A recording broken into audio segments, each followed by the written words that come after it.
We're here at the Convoy of Hope World Distribution Center, where the Springfield-based agency is doing more than just disaster relief, but is also helping reach the world through international agricultural development.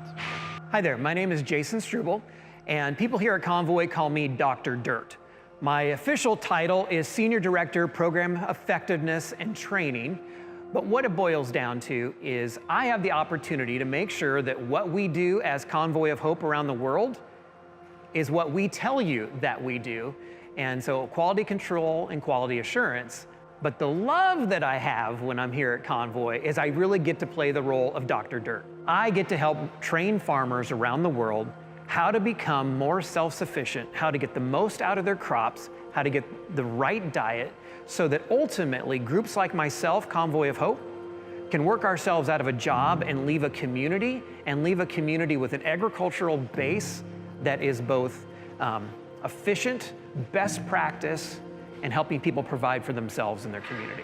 Convoy of Hope is an international humanitarian organization headquartered in the Ozarks.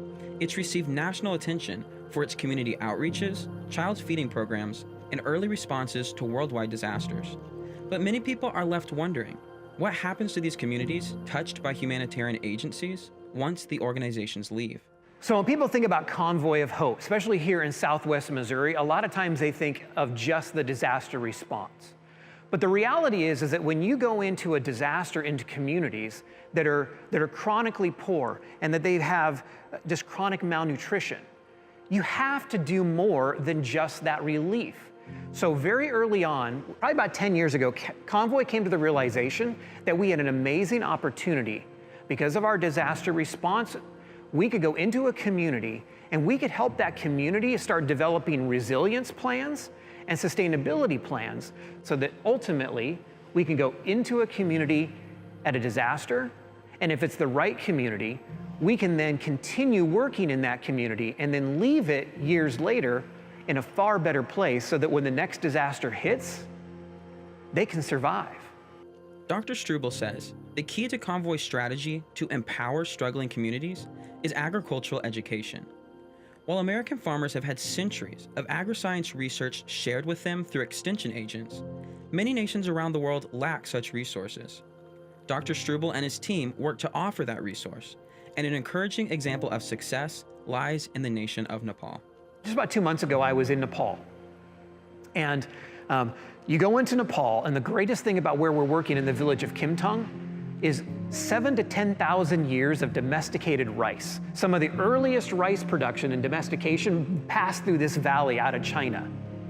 7,000 vertical feet, rice, corn, rice, corn, rice, corn. No one had told them that they could diversify their crops in 7,000 years. So now you walk into this community of Kimtung, there are 122 small space gardens that have a variety of fruits and vegetables that no one thought they could grow.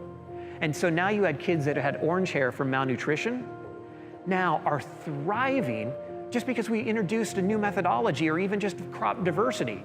And now they're expanding into different communities. They're introducing big meat boar goats. They're introducing cows that produce more milk.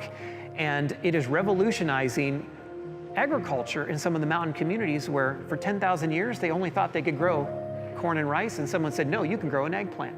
And it's changed everything. Missouri has a rich heritage of progressive agricultural practices.